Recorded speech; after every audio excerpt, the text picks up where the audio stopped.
En archéologie urbaine, l'un des outils principaux qui est utilisé, ce sont les plans. Mais c'est vrai qu'avec un plan relief, du coup, on travaille vraiment en 3 dimensions, donc c'est quelque chose qui est quand même assez inédit. L'apport, c'est à l'occasion de fouilles qui sont réalisées dans le centre historique de la ville de Strasbourg, eh bien, c'est d'affiner cette connaissance qui est issue du plan relief de 1725. Ce qu'on ne voit peut-être pas sur le plan relief de prime abord, c'est l'impact du camp romain sur cette ville médiévale et moderne.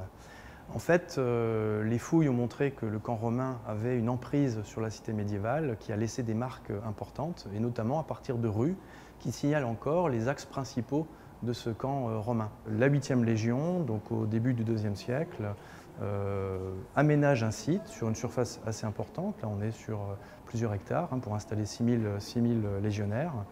Et ça va structurer durablement l'organisation de la ville médiévale et moderne.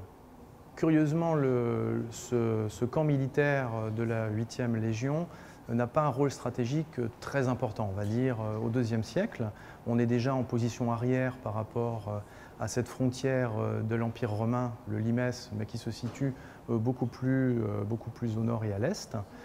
Mais ce camp arrière a une position stratégique quand même au bord du Rhin, puisqu'il permet d'une part la navigation, bien sûr, avec des fins militaires, mais aussi pour ramener notamment des blocs de pierre, de basalte notamment, qui vont être utilisés pour l'édification des différents murs qui seront mis en place entre le Haut Empire et le Bas Empire.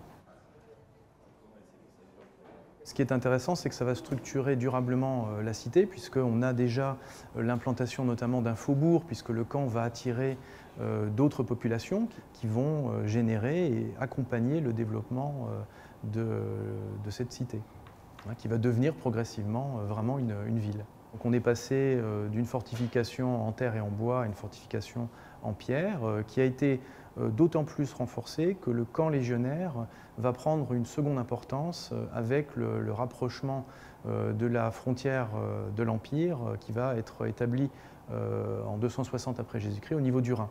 Donc là, le camp légionnaire de Strasbourg va reprendre d'autant plus d'importance à cette occasion. Donc ça va aussi un petit peu faire le passage de témoin avec la ville médiévale, puisque c'est aussi cette période-là qui va conduire à cette ville épiscopale avec l'installation d'un évêque qui va en fait s'appuyer sur les limites de ce camp romain qui va être entretenu en tout cas dans un premier temps durant le Haut Moyen-Âge.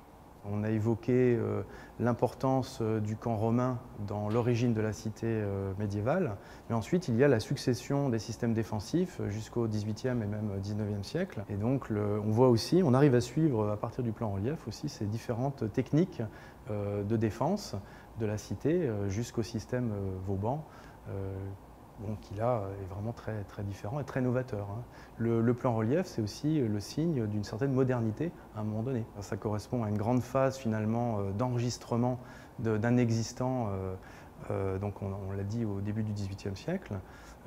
À l'époque aujourd'hui où on refait un petit peu des grandes phases d'inscription, d'enregistrement avec de nouveaux outils, et bien finalement cette grande initiative au cours du XVIIIe siècle, elle n'a été reconduite finalement que très récemment. Donc c'est quand même toujours des événements assez surprenants qui sont des outils régulièrement utilisés par les archéologues.